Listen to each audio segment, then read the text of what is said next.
Hello guys, കഴിഞ്ഞൊരു വ്ളോഗിൽ ഞാൻ പറഞ്ഞിട്ടുണ്ടായിരുന്നു കന്യാകുമാരി ട്രിപ്പൊക്കെ പ്ലാൻ ചെയ്തിട്ട് അവസാനം ശംഖുമുഖത്ത് പോകേണ്ടി വന്നൊരു കഥ. അപ്പൊ ഇന്ന് ചേച്ചിയും ഫാമിലിയും കൂടെ വന്നിട്ടുള്ളതുകൊണ്ട് ഞങ്ങൾ 3 പേരും, അതായത് ഞാനും എന്റെ ചേച്ചിയും ചേട്ടനും എല്ലാവരും ഫാമിലി ആയിട്ട് നമ്മളങ്ങനെ അന്ന് മുടങ്ങിപ്പോയ കന്യാകുമാരി ട്രിപ്പ് പ്ലാൻ ചെയ്ത് നടപ്പിലാക്കുവാണ് കേട്ടോ.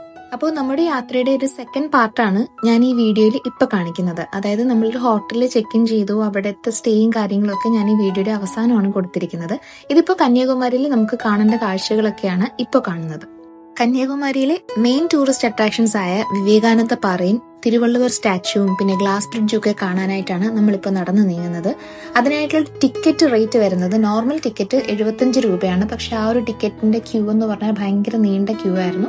അതുകൊണ്ട് തന്നെ നമ്മൾ പിന്നെ 300 രൂപയുടെ സ്പെഷ്യൽ ടിക്കറ്റ് എടുത്തിട്ടാണ് ബോട്ടിൽ കയറിയത്. പ്രശസ്ത തമിഴ് സാഹിത്യകാരനും തിരുക്കുറൾ എന്നതിന്റെ രചയിതാവുമായ ശ്രീ വള്ളുവരുടെ പ്രതിമയാണ് നമ്മൾ ഈ കാണുന്നത്. അദ്ദേഹത്തിന്റെ പ്രശസ്ത കൃതിയായ തിരുക്കുറളിലെ 133 അധ്യായങ്ങളെ പ്രതിനിധീകരിച്ചാണ് 133 അടി ഉയരമുള്ള ഈ പ്രതിമ 1990 നിർമ്മാണം ആരംഭിച്ചത്. പിന്നീട് 2000 ജനുവരി 1 ഉദ്ഘാടനം. അപ്പോൾ ഒരു 10 മിനിറ്റത്തെ ബോട്ട് യാത്രയിൽ നമ്മൾ ആ വിവേകാനന്ദ പാറയുടെ സ്പോട്ടിലെത്തും. അവിടെ നിന്ന് പിന്നെ 30 രൂപയ്ക്ക് ടിക്കറ്റ് എടുത്തിട്ട് വേണം അതിന് മുകളിലേക്ക് പോകാനായിട്ട്. മുകളിലോട്ട് പോകുമ്പോൾ ചെരുപ്പിടാൻ പറ്റത്തില്ല. അതുകൊണ്ട് തന്നെ നമുക്ക് ചെരുപ്പും ഷൂസും എല്ലാം നമുക്ക് അവിടെ ഒരു കൗണ്ടർ ഉണ്ട്, അവിടെ ഏൽപ്പിച്ചിട്ട് പോകാവുന്നതാണ്. ഇത് നമ്മുടെ പഴയൊരു പായ്ക്കപ്പൽ കണ്ടപ്പോൾ വീഡിയോ എടുക്കാൻ തോന്നി. അങ്ങനെ ചെരുപ്പുകളെല്ലാം നമ്മൾ ആ ഒരു കൗണ്ടറിൽ ഏൽപ്പിച്ചിട്ട് മുകളിലത്തെ കാഴ്ചകളൊക്കെ കാണാൻ വേണ്ടിയിട്ട് പോവുകയാണ്. അപ്പോഴും അങ്ങനെ മോസിപ്പപ്പായിട്ട് ഭയങ്കര കമ്പനിയായി. ഇത് എന്റെ സ്വന്തം ചേട്ടനെ നിങ്ങൾ കുറെ വീഡിയോസിലൊക്കെ കണ്ടിട്ടുള്ളതുകൊണ്ട് ഇപ്പം വീഡിയോസൊക്കെ കാണുന്നവർക്ക് പരിചിതമായിട്ടുണ്ടാവും. അപ്പോൾ ഇത് ഈ കാണുന്നതാണ് സ്വാമി വിവേകാനന്ദ പാറയുടെ മണ്ഡപം. 1892 അദ്ദേഹം ആത്മാന്വേഷണത്തിന്റെ ഭാഗമായി ഇവിടെ വന്ന് ഈ പാറയിൽ ഇരുന്നാണ് തപസ് ചെയ്തിരുന്നത് എന്നതാണ് ഐതിഹ്യം. മണ്ഡപത്തിന് അകത്തായിട്ട് സ്വാമി വിവേകാനന്ദന്റെ നല്ലൊരു പ്രതിമയുണ്ട്. പക്ഷെ നമുക്ക് അതിനകത്ത് പോയി കാണാം, അല്ലാതെ വീഡിയോസോ ഫോട്ടോസോ ഒന്നും എടുക്കാനുള്ള അനുവാദമില്ല. പിന്നെ ഇതിന്റെ തൊട്ടു മുന്നിലായിട്ട് ശ്രീപാദ മണ്ഡപമുണ്ട്. ആ മണ്ഡപം ഭഗവാൻ ശിവനെ വിവാഹം കഴിക്കാൻ ആഗ്രഹിച്ച ദേവി പാർവതി അതിനായുള്ള തപസ്സിലിരുന്ന ഇടം എന്നാണ് പറയപ്പെടുന്നത്. കന്യാരൂപിണിയായി തപസ് ചെയ്തിടമായതിനാലാണത്രേ ഈ സ്ഥലത്തിന് കന്യാകുമാരി എന്ന് പേര് വന്നത്. അങ്ങനെ 2 മണ്ഡപങ്ങളിലെയും കാഴ്ചകളൊക്കെ കണ്ടതിന് ശേഷം തിരുവല്ലുവരുടെ സ്റ്റാച്യു കാണാനായിട്ട് നമുക്ക് ഗ്ലാസ് ബ്രിഡ്ജിൽ കൂടെ വേണം പോകാനായിട്ട്. 10 മീറ്റർ വീതിയും 77 മീറ്റർ നീളവുമുള്ള ഈ ഗ്ലാസ് ബ്രിഡ്ജിന്റെ നിർമ്മാണ ചെലവ് വന്നത് 37 കോടി രൂപയാണ് കേട്ടോ.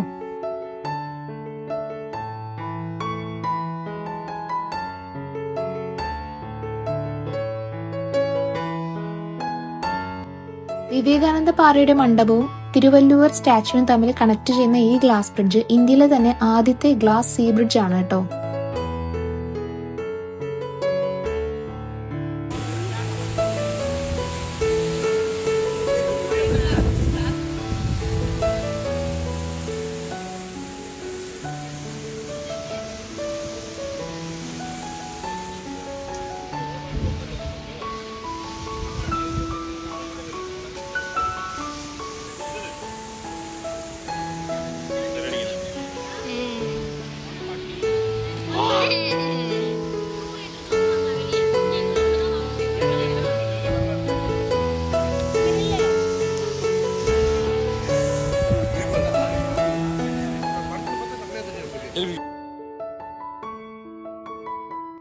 താൻ ഒരു ജാതിയിലും മതത്തിലും പെടുന്നില്ലെന്ന് അവകാശപ്പെട്ട ഒരു മഹാത്മാവാണ് തിരുവല്ലുവർ.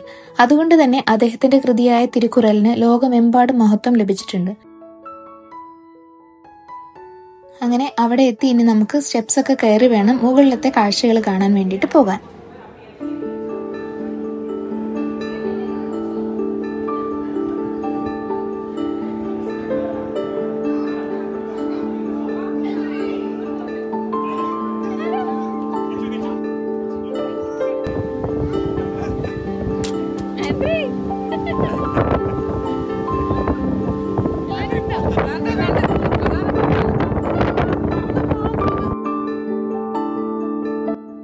അപ്പോൾ ഇത് ഈ കാണുന്നതാണ് ഇതിന്റെ മുകളിൽ നിന്നിട്ടുള്ള കാഴ്ച എന്ന് പറയുന്നത്.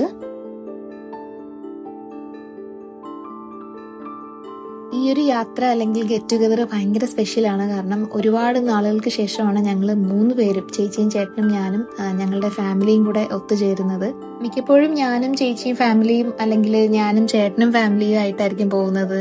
അല്ലെങ്കിൽ ഞങ്ങൾ ഇവിടുന്ന് എല്ലാവരും കൂടെ ബാംഗ്ലൂർ പോയാലും ചേട്ടൻ മിക്കപ്പോഴും കാണാറില്ല. പുള്ളി അബുദാബിയിലോ ദുബായിലോ ഒക്കെ ആയിരിക്കുമ്പം പുള്ളി മിക്കപ്പോഴും കാണാറില്ല. അപ്പൊ എന്തായാലും ഇത് ഒരുപാട് നാളുകൾക്ക് ശേഷമുള്ളൊരു ഭയങ്കര സ്പെഷ്യൽ ആയിട്ടുള്ള ഒരു ഗ്യാതറിംഗ് കൂടിയാണ്.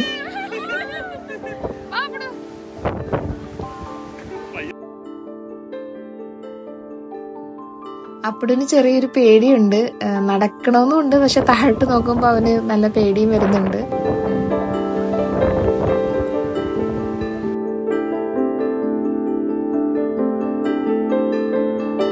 അപ്പോൾ ഇനി നമുക്ക് ഈ ഒരു യാത്രയുടെ ഫസ്റ്റ് പാർട്ടിലോട്ട് പോകാം. അതായത് നമ്മൾ ട്രിവാൻഡ്രത്തു നിന്നാണ്, അതായത് കഴക്കൂട്ടത്തു നിന്നാണ് നമ്മൾ 2 വണ്ടിയിലായിട്ട് യാത്ര തുടങ്ങിയത്. ഏകദേശം ഒരു 10 മണി കഴിഞ്ഞിരുന്നു യാത്ര തുടങ്ങിയപ്പോൾ. പിന്നെ ഒരു 1:30 ആ സമയമൊക്കെ ആയപ്പോഴത്തേക്കും നമ്മൾ ഫുഡ് കഴിക്കാൻ വേണ്ടിയിട്ട് നാഗർകോവിലുള്ള മറ്റേ ഡിണ്ടിഗൽ തലപ്പക്കട്ടി ആ ഒരു ഹോട്ടലിൽ വന്നു.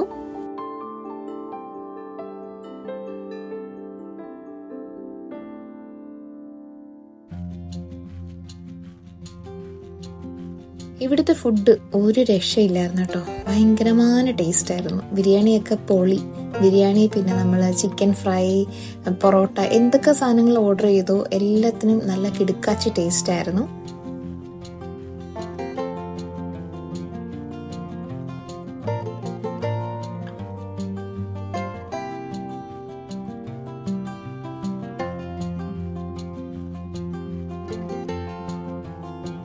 ഏറ്റവും ഹൈലൈറ്റ് ചെയ്ത് പറയേണ്ടത് നമ്മുടെ മട്ടൺ ബിരിയാണി തന്നെയായിരുന്നു. ഭയങ്കര സോഫ്റ്റ് ആയിട്ട് കഴിച്ചുകൊണ്ടേയിരിക്കാൻ തോന്നും. അങ്ങനത്തെ നല്ല ടേസ്റ്റുള്ള നല്ല സൂപ്പർ ബിരിയാണി ആയിരുന്നു.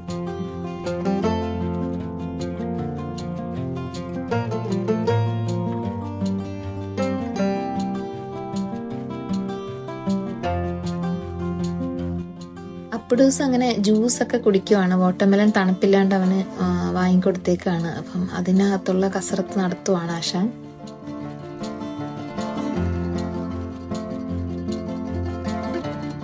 ഞാൻ മാത്രമല്ല, ഇനി അമ്മയും കുടിക്കുന്നു പറഞ്ഞ് അമ്മേനെ കൂടെ കൊണ്ടുവന്ന് അതിനകത്തോട്ട് കമത്തുന്നുണ്ട്.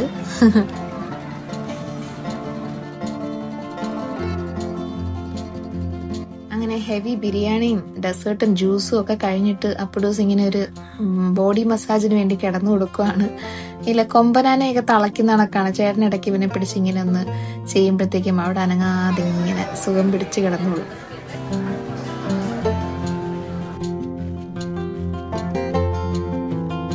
അങ്ങനെ എന്തായാലും എല്ലാവരുടെയും വയറൊക്കെ നിറഞ്ഞു. ഇനിയിപ്പോൾ നമ്മൾ താമസിക്കുന്നിടത്തേക്ക് പോകാനുള്ള ഒരു യാത്രയിലാണ്. കന്യാകുമാരിയിലുള്ള ഡി കോട്ടേജിലാണ് നമ്മൾ സ്റ്റേ എടുത്തത്.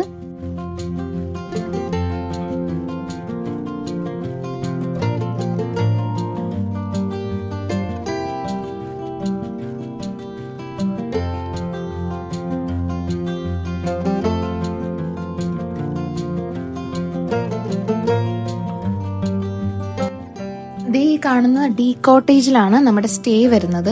അപ്പോൾ നമ്മളൊരു ഡബിൾ കോട്ടേജും പിന്നെ ഒരു സിംഗിൾ കോട്ടേജും ആണ് എടുത്തത്. ടോട്ടൽ നമുക്കൊരു 16,000 ആണ് റേറ്റ് വന്നത്.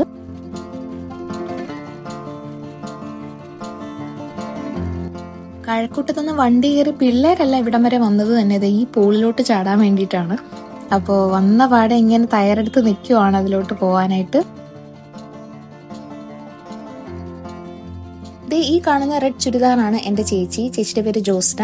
ചേച്ചിക്ക് ഒരു മോളാണ് ആൻഡ്രിയ. അവളിപ്പോ പഠിത്തത്തിനായിട്ട് അയർലൻഡിലോട്ട് പോവാണ്. അപ്പോൾ സ്പോർട്സ് സയൻസ് ആണ് പഠിക്കാൻ പോകുന്നത്. അപ്പോൾ ഈ പോകുന്നതിന് മുന്നോടിയായിട്ട് ഈ അനുഗ്രഹ ആശീർവാദങ്ങളൊക്കെ വാങ്ങിക്കാൻ വേണ്ടിയിട്ട് വന്നതാണിപ്പോൾ. ഒരു ചെറിയ ബൈ ബൈ ഒക്കെ പറയണമല്ലോ എല്ലാവരുടെ അടുത്തും. അപ്പോൾ ഇനിയിപ്പോൾ ലീവിനൊക്കെ വരും. ബട്ട് സ്റ്റിൽ പോകുന്നതിന് മുമ്പേ ഒന്ന് വന്നിട്ട് എല്ലാവരെയും കണ്ടിട്ട് പോകാമെന്ന് കരുതി.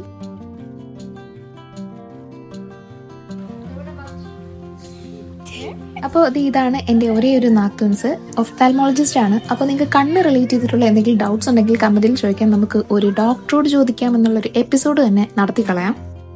ഈ സംഭവം എങ്ങനെയുണ്ട്? ഇത് നമ്മുടെ ചേട്ടൻ, അതായത് കുട്ടനുണ്ടാക്കിയ നാച്ചുറൽ ആയിട്ടുള്ള ലൈഫ് ഗാർഡാണ് കേട്ടോ. ഇത് നമ്മുടെ ഒരു കോട്ടൺ പാന്റ് വെച്ചിട്ട് ചെയ്തതാണ്. അപ്പൊ ഇനി ഇത് എങ്ങനെയാ ചെയ്തതെന്ന് ഞാൻ കാണിച്ചു തരാം. പാന്റ് ലൈഫ് ഗാർഡ് പറയണ്ടേ?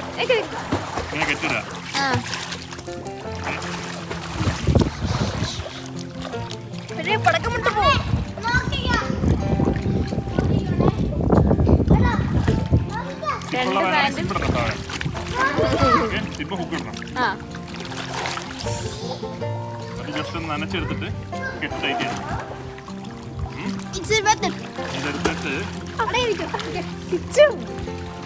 എന്താ കാണിക്കാൻ പോകുന്ന നോക്കട്ടെ മാറ.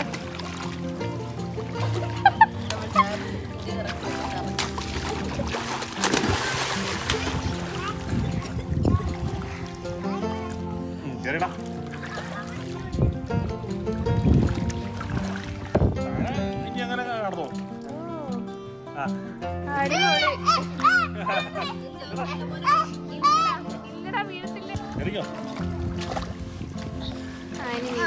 കേറിക്കണോ? ബാക്ക് പോകണ്ട്.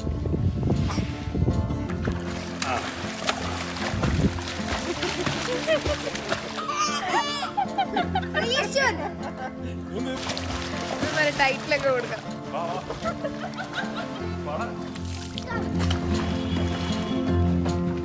ഞാനിവിടെ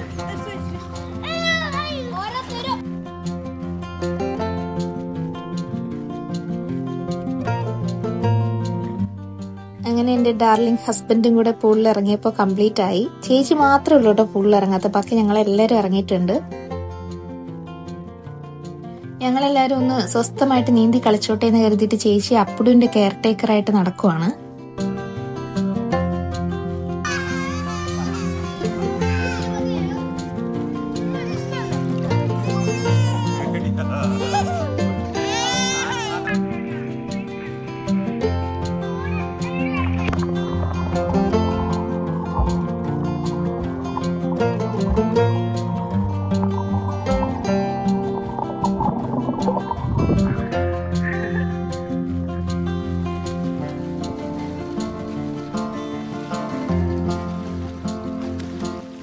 ആൻഡ്രി മോള് ഒരു അത്ലറ്റ് ആയതുകൊണ്ട് തന്നെ അവളുടെ നീന്തലിനും ആ ഒരു പ്രൊഫഷണൽ ടച്ച് വരുന്നുണ്ട്. പിന്നെ എനിക്കൊരു ക്രാഷ് കോഴ്സ് എടുത്തു തന്നു ആൻഡ്രിയ. എനിക്ക് നീന്തൽ അറിയത്തില്ലായിരുന്നു. അപ്പം പിറ്റേന്ന് രാവിലെ നമ്മൾ ഒന്നും കൂടെ സ്വിമ്മിംഗ് പൂളിൽ ഇറങ്ങിയപ്പോൾ എനിക്ക് കുറച്ച് നീന്തൽ ടെക്നിക്സ് ഒക്കെ കുറച്ച് പഠിപ്പിച്ചു തന്നു. അപ്പോൾ ആദ്യമായിട്ട് ഞാൻ എൻ്റെ ജീവിതത്തിൽ ആദ്യമായിട്ട് ഞാൻ വെള്ളത്തിലൊന്ന് ഫ്ലോട്ട് ചെയ്ത് കുറച്ച് നേരം ഒന്ന് കിക്ക് ചെയ്യാനൊക്കെ ഒന്ന് പഠിച്ചു.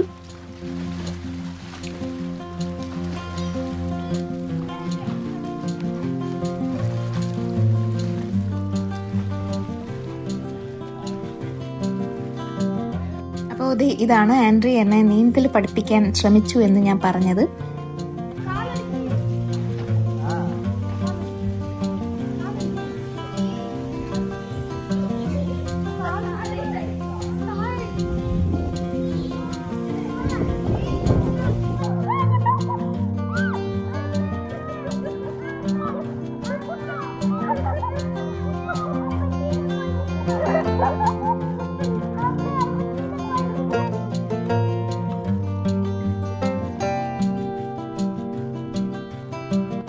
സ്വന്തം ആങ്ങളയുടെ അടുത്ത് നീന്തൽ പഠിക്കാൻ പോയ എൻ്റെ അവസ്ഥ നിങ്ങൾ കണ്ടല്ലോ ഗൈസ്. അപ്പോൾ കോഴിയൊക്കെ ഇങ്ങനെ നമ്മൾ വെള്ളത്തിൽ മുക്കി പൊക്കി എടുക്കുന്ന പോലെ ഉണ്ടായിരുന്നല്ലേ.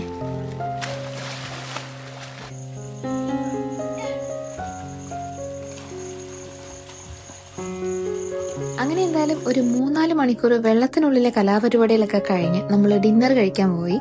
അങ്ങനെ ഡിന്നറൊക്കെ കഴിച്ചിട്ട് വന്നിട്ട് പിന്നെ നമ്മൾ ആ കോട്ടേജിന്റെ ഫ്രണ്ടിലുള്ള കുറച്ച് സ്പേസിലിരുന്ന് കുറച്ച് കഥയൊക്കെ പറഞ്ഞു, ഇടയ്ക്കൊരു ഗെയിമൊക്കെ കളിച്ചു.